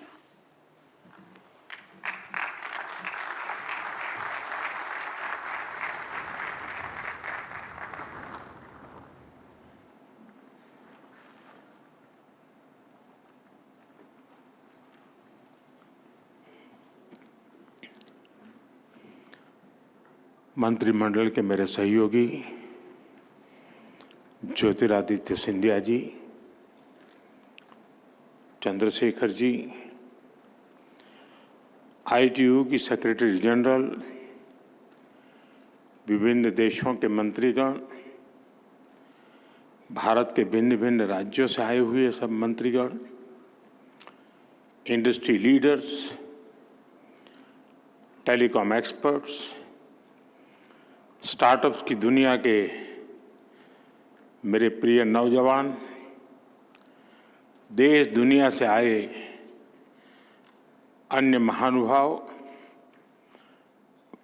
देवी और सज्जनों, India mobile Congress में देश और दुनिया के आप सभी साथियों का बहुत बहुत अभिनंदन। मैं इंटरनेशनल टेलीकॉम यूनियन ITU के साथियों का भी विशेष स्वागत करता हूं। आपने WTSA के लिए पहली बार भारत चुना है। मैं आपका आभारी भी हूं और आपकी सराहना भी करता हूं। साथियों, आज भारत टेलीकॉम और उससे जुड़ी टेक्नोलॉजी के मामले में दुनिया के सबसे हैपनिंग देशों में से एक है। भारत, जहां 120 करोड़ यानी 1200 मिलियन मोबाइल फोन यूजर्स हैं, भारत जहां 95 करोड़ यानी 950 मिलियन इंटरनेट यूजर्स हैं, भारत जहां दुनिया का 40% से अधिक का रियल टाइम डिजिटल ट्रांजैक्शन होता है, भारत जिसने डिजिटल कनेक्टिविटी को लास्ट माइल डिलीवरी का इफेक्टिव टूल बनाकर दिखाया है, वहां ग्लोबल टेलीकम्युनिकेशन के स्टैंडर्ड और फ्यूचर पर चर्चा ग्लोबल गुड का भी माध्यम बनेगी। मैं आप सभी को बहुत बहुत शुभकामनाएं देता हूं। फ्रेंड्स, WTSA और इंडिया मोबाइल कांग्रेस का एक साथ होना भी बहुत महत्वपूर्ण है। WTSA का लक्ष्य ग्लोबल स्टैंडर्ड्स पर काम करना है, वहीं इंडिया मोबाइल कांग्रेस की बड़ी भूमिका सर्विसेज के साथ जुड़ी हुई है। इसलिए आज का ये आयोजन स्टैंडर्ड्स और सर्विसेज दोनों को एक ही मंच पर ले आया है। आज भारत क्वालिटी सर्विस पर बहुत ज्यादा फोकस कर रहा है। हम अपने स्टैंडर्ड्स पर भी विशेष बल दे रहे हैं। ऐसे में WTSA का अनुभव भारत को एक नई ऊर्जा देने वाला होगा। साथियों, WTSA पूरी दुनिया को कंसेंसस के जरिए एम्पावर करने की बात करता है। इंडिया मोबाइल कांग्रेस पूरी दुनिया को कनेक्टिविटी के जरिए सशक्त करने की बात करती है। यानी इस इवेंट में कंसेंसस और कनेक्टिविटी भी एक साथ जुड़ी है। आप जानते हैं कि आज की कॉन्फ्लिक्ट से भरी दुनिया के लिए इन दोनों का होना कितना जरूरी है। भारत हजारों वर्षों से वसुधैव कुटुंबकम के अमर संदेश को जीता रहा है। हमें G20 का नेतृत्व करने का अवसर मिला, तब भी हमने one earth, one family, one future का ही संदेश दिया। भारत दुनिया को कॉन्फ्लिक्ट से बाहर निकालकर कनेक्ट करने में ही जुटा है। प्राचीन सिल्क रूट से लेकर आज के टेक्नोलॉजी रूट तक भारत का हमेशा एक ही मिशन रहा है, दुनिया को कनेक्ट करना और प्रगति के नए रास्ते खोलना। ऐसे में WTSA और IMC की ये साझेदारी भी एक प्रेरक और शानदार मैसेज है। जब लोकल और ग्लोबल का मेल होता है, तब न केवल एक देश बल्कि पूरी दुनिया को इसका लाभ मिलता है, और यही हमारा लक्ष्य है। फ्रेंड, 21वीं सदी में भारत की मोबाइल और टेलीकॉम यात्रा पूरे विश्व के लिए स्टडी का विषय है। दुनिया में मोबाइल और टेलीकॉम को एक सुविधा के रूप में देखा गया, लेकिन भारत का मॉडल कुछ अलग रहा है। भारत में हमने टेलीकॉम को सिर्फ कनेक्टिविटी का नहीं, बल्कि इक्विटी और अपॉर्चुनिटी का माध्यम बनाया। ये माध्यम आज गांव और शहर, अमीर और गरीब के बीच की दूरी को मिटाने में मदद कर रहा है। मुझे याद है, जब मैं 10 साल पहले डिजिटल इंडिया का विजन देश के सामने रख रहा था, तो मैंने कहा था कि हम टुकड़ों में नहीं बल्कि होलिस्टिक अप्रोच के साथ चलना होगा। तब हमने डिजिटल इंडिया के 4 पिलर्स की पहचान की थी। पहला, डिवाइस की कीमत कम होनी चाहिए। दूसरा, डिजिटल कनेक्टिविटी देश के कोने कोने तक पहुंचे। तीसरा, डेटा सबकी पहुंच में होना है। और चौथा, डिजिटल फर्स्ट ही हमारा लक्ष्य होना चाहिए। हमने इन 4 पिलर्स पर एक साथ काम करना शुरू किया और हमें इसके नतीजे भी मिले। फ्रेंड्स, हमारे यहाँ फोन तब तक सस्ते नहीं हो सकते थे जब तक हम भारत में ही उनको मैन्युफैक्चरर न करते। 2014 में भारत में सिर्फ 2 मोबाइल मैन्युफैक्चरिंग यूनिट थी, आज 200 से ज्यादा है।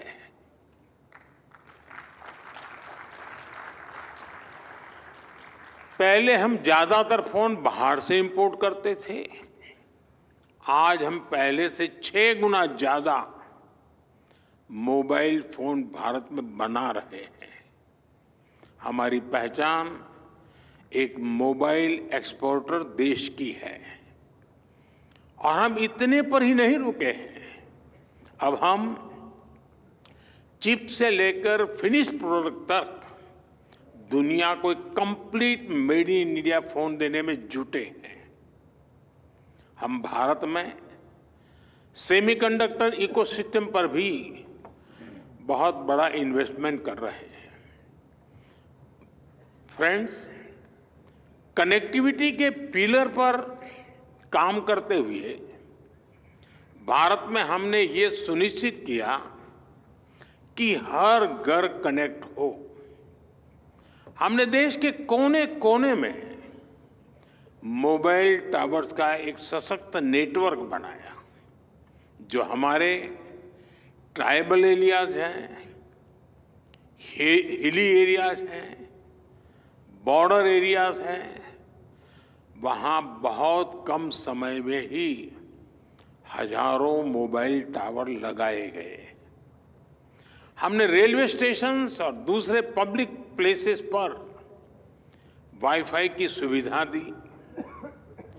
हमने अपने अंडमान निकोबार और लक्षद्वीप जैसे आइलैंड को अंडर सी केबल्स के माध्यम से कनेक्ट किया। भारत ने सिर्फ 10 साल में जितना ऑप्टिकल फाइबर बिछाया है, उसकी लंबाई धरती और चंद्रमा के बीच की दूरी से भी 8 गुना है।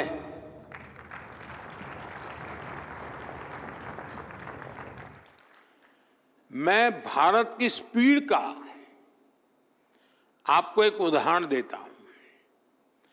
2 साल पहले मोबाइल कांग्रेस में ही हमने 5G लॉन्च किया था। आज भारत का करीब करीब हर जिला 5G सर्विस से जुड़ चुका है। आज भारत दुनिया का दूसरा बड़ा 5G मार्केट बन चुका है और अब हम 6G टेक्नोलॉजी पर भी तेजी से काम कर रहे हैं। साथियों, भारत ने टेलीकॉम सेक्टर में जो रिफॉर्म्स किए, जो इनोवेशन किए, वो अकल्पनीय है, अभूतपूर्व है। इससे डेटा की कीमत बहुत कम हुई। आज भारत में इंटरनेट डेटा की कीमत लगभग 12 सेंट प्रति जीबी है, जबकि दुनिया के कितने ही देशों में 1 जीबी डेटा इससे 10 गुना से 20 गुना ज्यादा महंगा है। हम भारतीय आज हर महीने औसतन करीब 30 जीबी डेटा कंज्यूम करते हैं। साथियों, इन सारे प्रयासों को हमारे चौथे पिलर यानी डिजिटल फर्स्ट की भावना से नई स्केल पर पहुंचाया है। भारत ने डिजिटल टेक्नोलॉजी को डेमोक्रेटाइज किया। भारत ने डिजिटल प्लेटफॉर्म बनाए और इस प्लेटफॉर्म पर हुए इनोवेशन ने लाखों नए अवसर पैदा किए। जनधन, आधार और मोबाइल की जेम ट्रिनिटी कितने ही नए इनोवेशन का आधार बनी है। यूनिफाइड पेमेंट्स इंटरफेस यूपीआई ने कितनी ही नई कंपनियों को नए मौके दिए हैं। अब आजकल ओएनडीसी की भी ऐसी ही चर्चा हो रही है। ओएनडीसी से भी डिजिटल कॉमर्स में नई क्रांति आने वाली है। हमने कोरोना के दौरान भी देखा है कि कैसे हमारे डिजिटल प्लेटफॉर्म्स ने हर काम आसान किया है। जरूरतमंदों तक पैसा भेजना हो, कोरोना से निपटने में जुटे कर्मचारियों तक रियल टाइम गाइडलाइंस भेजनी हो, वैक्सीनेशन का प्रोसेस स्ट्रीमलाइन करना हो, वैक्सीन का डिजिटल सर्टिफिकेट देना हो, भारत में सब कुछ बहुत स्मूथली हुआ। आज भारत के पास एक ऐसा डिजिटल बुके है जो दुनिया में वेलफेयर स्कीम्स को एक नई ऊंचाई दे सकता है। इसलिए G20 प्रेसिडेंसी के दौरान भी भारत ने डिजिटल पब्लिक इंफ्रास्ट्रक्चर पर बल दिया। और आज मैं फिर दोहराऊंगा, भारत को डीपीआई से संबंधित अपना अनुभव और जानकारी सभी देशों के साथ शेयर करने में खुशी होगी। साथियों, यहां WTSA में नेटवर्क ऑफ वीमेन इनिशिएटिव पर भी चर्चा होनी है। ये बहुत ही इंपॉर्टेंट विषय है। भारत विमेन लेड डेवलपमेंट को लेकर बहुत ही गंभीरता से काम कर रहा है। G20 प्रेसिडेंसी के दौरान भी हमने अपने इस कमिटमेंट को आगे बढ़ाया। टेक्नोलॉजी सेक्टर को इंक्लूसिव बनाना, टेक्नोलॉजी प्लेटफॉर्म से महिलाओं को एम्पावर करना, भारत इस लक्ष्य को लेकर चल रहा है। आपने देखा है कि हमारे स्पेस मिशंस में हमारी वीमेन साइंटिस्ट का कितना बड़ा रोल है। हमारे स्टार्टअप में विमेन को फाउंडर की संख्या लगातार बढ़ रही है। आज भारत की स्टेम एजुकेशन में 40% से अधिक हिस्सेदारी हमारी बेटियों की है। भारत आज टेक्नोलॉजी लीडरशिप में महिलाओं के लिए ज्यादा से ज्यादा अवसर बना रही है। आपने सरकार के नमो ड्रोन दीदी कार्यक्रम के बारे में जरूर सुना होगा। ये खेती में ड्रोन क्रांति को बढ़ावा देने वाला कार्यक्रम है। इस अभियान को भारत के गांवों की महिलाएं लीड कर रही हैं। डिजिटल बैंकिंग, डिजिटल पेमेंट्स को घर घर पहुंचाने के लिए भी हमने बैंक सखी प्रोग्राम चलाया। यानी महिलाओं ने डिजिटल अवेयरनेस प्रोग्राम को भी लीड किया। हमारे प्राइमरी हेल्थ केयर, मैटरनिटी और चाइल्ड केयर में भी आशा और आंगनवाड़ी वर्कर्स का बहुत बड़ा रोल है। आज ये वर्कर्स टैब्स और ऐप्स के माध्यम से इस पूरे काम को ट्रैक करती हैं। महिलाओं के लिए हम महिला हार्ट कार्यक्रम भी चला रहे हैं। ये विमेन एंटरप्रेन्योरशिप के लिए एक ऑनलाइन मार्केटिंग प्लेटफॉर्म है। यानी आज गांव-गांव में भारत की महिलाएं ऐसी टेक्नोलॉजी पर काम कर रही हैं जो अकल्पनीय है। आने वाले समय में हम इसका दायरा और बढ़ाने वाले हैं। मैं उस भारत की कल्पना कर रहा हूं जहां हर बेटी एक टेक लीडर हो। फ्रेंड्स, भारत ने अपनी G20 प्रेसिडेंसी के दौरान एक गंभीर विषय दुनिया के सामने रखा था। इस विषय को मैं WTSA जैसे ग्लोबल प्लेटफॉर्म के सामने भी रखना चाहता हूं। ये विषय है डिजिटल टेक्नोलॉजी के ग्लोबल फ्रेमवर्क का, ग्लोबल गाइडलाइंस का। अब समय आ गया है कि ग्लोबल इंस्टीट्यूशंस को ग्लोबल गवर्नेंस के लिए इसके महत्व को स्वीकारना होगा। टेक्नोलॉजी के लिए वैश्विक स्तर पर डूज एंड डोंट्स बनाने होंगे। आज जितने भी डिजिटल टूल्स और एप्लीकेशंस हैं वो बंधनों से परे हैं, किसी भी देश की बाउंड्री से परे हैं।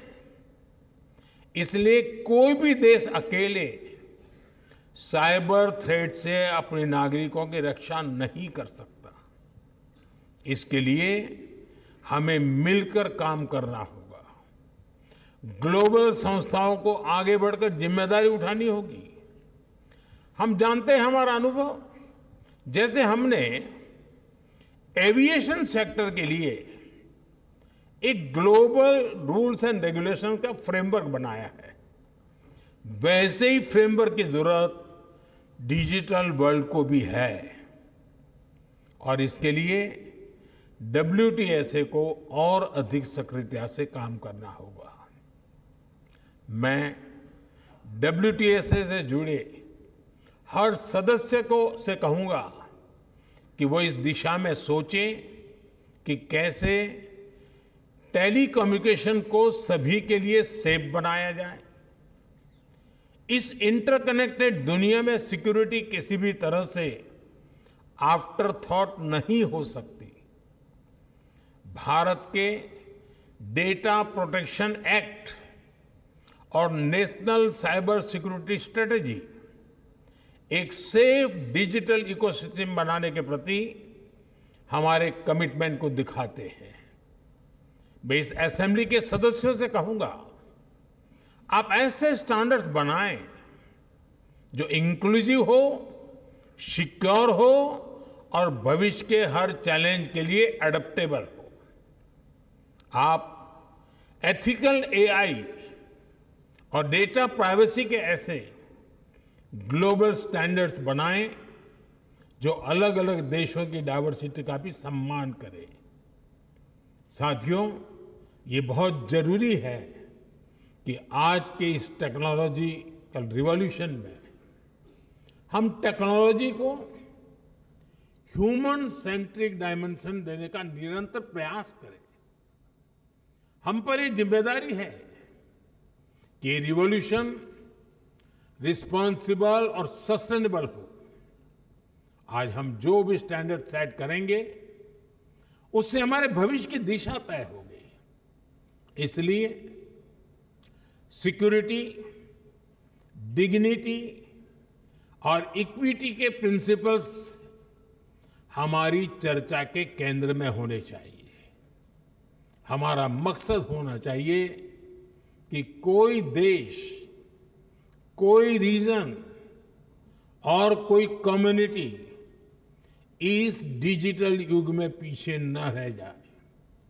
हमें सुनिश्चित करना होगा हमारा भविष्य टेक्निकली स्ट्रांग भी हो और एथिकली साउंड भी हो। हमारे भविष्य में इनोवेशन भी हो, इंक्लूजन भी हो। साथियों, WTSA की सफलता के लिए मेरी शुभकामनाएं आपके साथ है, मेरा सपोर्ट आपके साथ है। आप सबको मेरी बहुत बहुत शुभकामनाएं। बहुत बहुत धन्यवाद।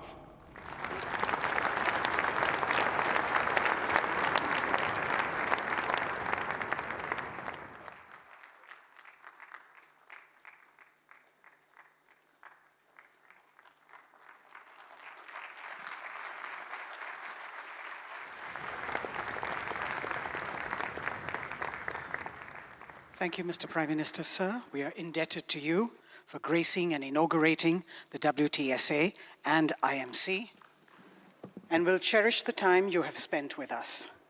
Ladies and gentlemen, we have reached the end of the inaugural ceremony. Kindly remain in your places.